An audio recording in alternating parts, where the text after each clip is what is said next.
Gandang hapon mga idol.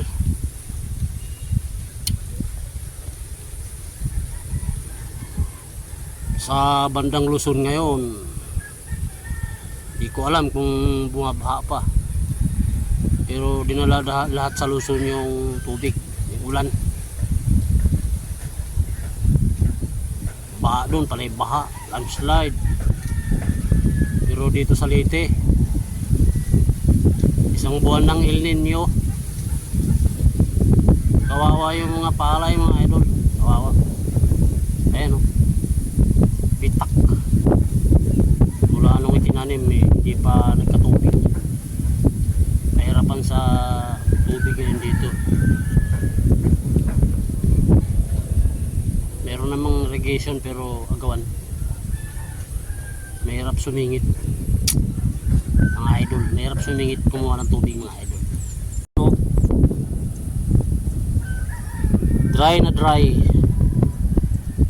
talagang laki ng bitak, hindi gaanong makakapag, ano tawag dito, saha. Doon yung sa akin, doon sa may kubo na yun, puntahan natin.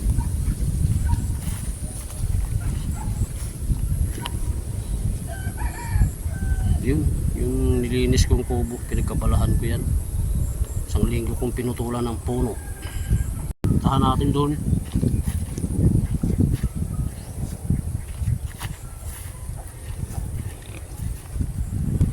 Meron kong papatubig. Pero nagpatubig mga idol, pero may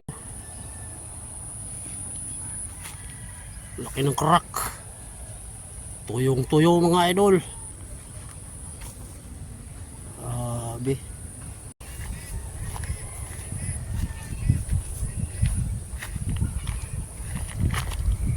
Tayo sa may banda roon. Diyan yung aking taniman sa may kubo.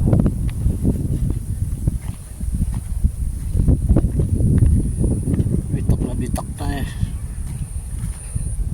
Ulan talagang hinihintay nito, ulan. Kita mo naman yan, napakahina lang yan. Maraming kaagaw, hindi mo masusubo yan.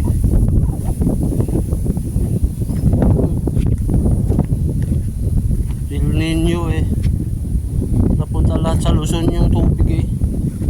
Dito wasak na yun, wala na eh.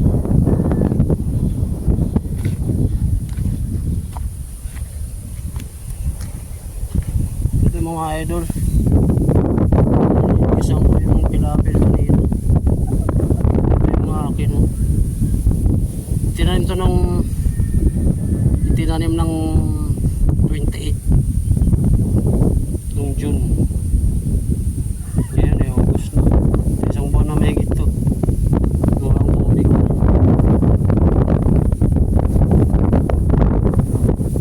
Kailangan dito mapatubigan na eh, para mabunuhan yung pangalawa.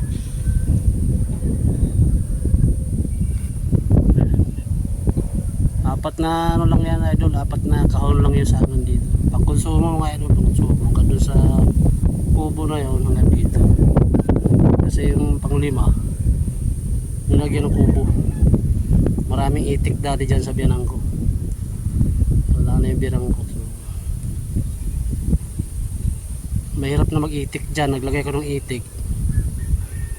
Pinatay ng mga asong gala, inubos, patay. Bubuhay na lang yata yung palay nito sa hamog sa umaga.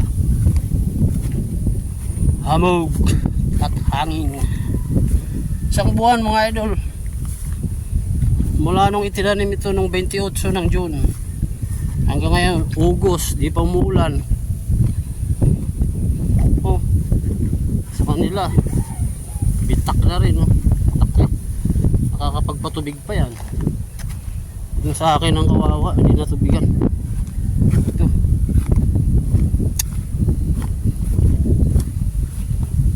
mahirap makipag sa bayan makipagsingitan dyan sa pagpapatubig. Mainit ang ulo ng mga magsasaka. Pare-pareho pang ano, may dalang itak, delikado. Kaya delikado makipagsabayan mga idol. Mga idol, oh. Kailangan ito bago matapos ang linggo ito mapatubigan para bunuhan. Mga idol. Sa banda roon, oh. Halata mo naman ay madilaw eh. Madilaw yung palay dito banda sa akin. Kailangan kasi nitong kasi 30 days na tumahigit eh. Isang beses pa lang ito nabunuhan. Ang 3 araw nabunuhan. Medyo basa pa lupa. Isang buwan na mahigit na hindi natubigan. Ganyan ang nangyari oh. Dilaw na. Kailangan na ito ng abono. Pero bago abunuhan to patubigan muna. Bago abunuhan tapos isprehan na ito ng para sa steam borer.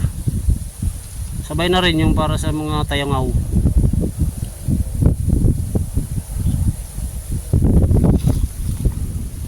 Yung nga pala yung pinagkakabalahan ko naman nakarang linggo mga idol. Ayan,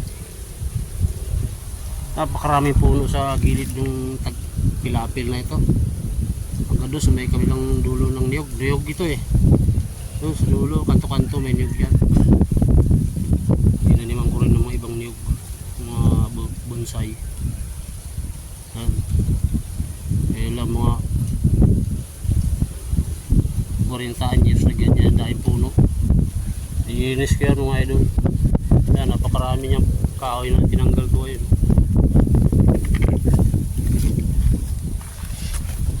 Sa likod marami, isang linggo kong binirayan mga idol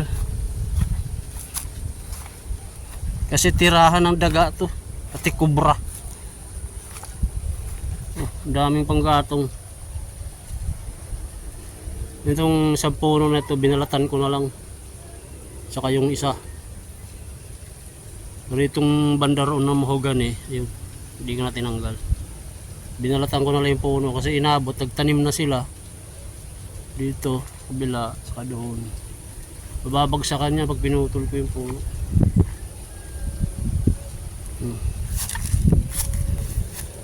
Eh, pinagkabalahan ko na sa loob na isang linggo. Oo mga idol,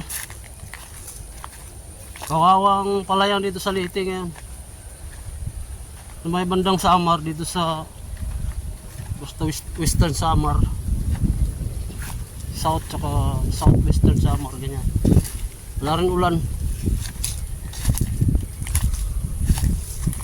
dito sa Leyte, walang ulan. Pero sa Luzon ngayon sagana sa ulan mga idol, baha.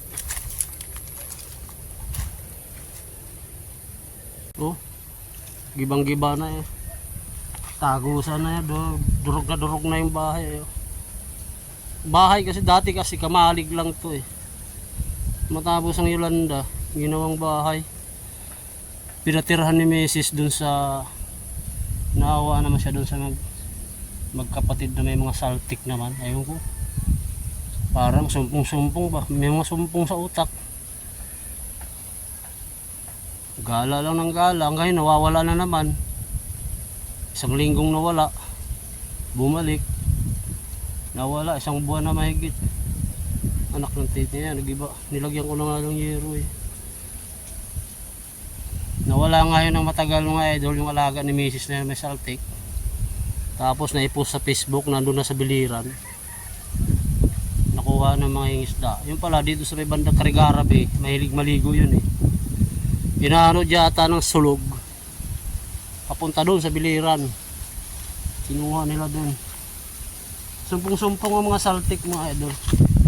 May mga saltik, kaya yung bahay nagkasaltik na rin oh.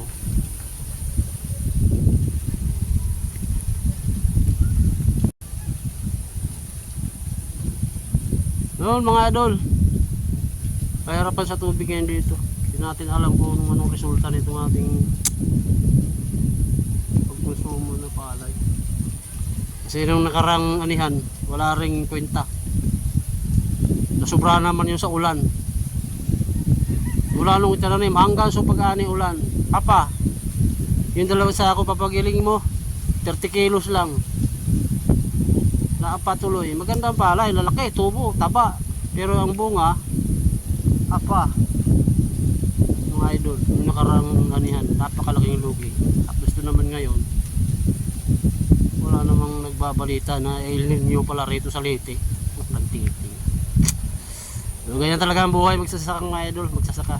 Doon sa bandang Luzon, binabagyo, binabaha. Luging lugi. Sobra, hindi lang lugi. Talagang wala, baha nabahaan. Wala makuha doon, lalo natin kabubuswak pa lang, palabas pala ng bulaklak, wala makuha. Yun ang matindi. Dito naman sa amin, El Nino. Pagkatapos ng tanim, hindi na umulan mga idol. Meron pa tubig pero hindi sapat. Kasi hindi sapat dahil malawak itong susuplayan mahirap naman yung makipag-agawan ka dyan. Satsaka ngayon, mainit ng ulo. Likili. Yun. Ang mga baguhan dyan sa channel ko mag-subscribe ka man kayo dyan. Like, kahit like lang, okay na sa akin yun. Para makatikim naman tayo dito ng mga ganyan. Kahit pambili ng bitsin, wala pa ito na aking channel. Napakatagal na ito, 2021 pa.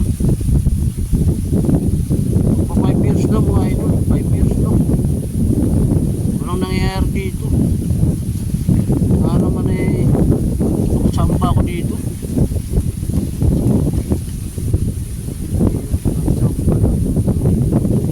Mga idol, labay. Ingat kayo lahat dyan. Like lang. Mga buti-buti po mo subscribe at notification bell. Yung kalimbang ba? Para ma-notify ka sa sunod ko pag ma-video mga idol. Malay mo sa mga darating na taon.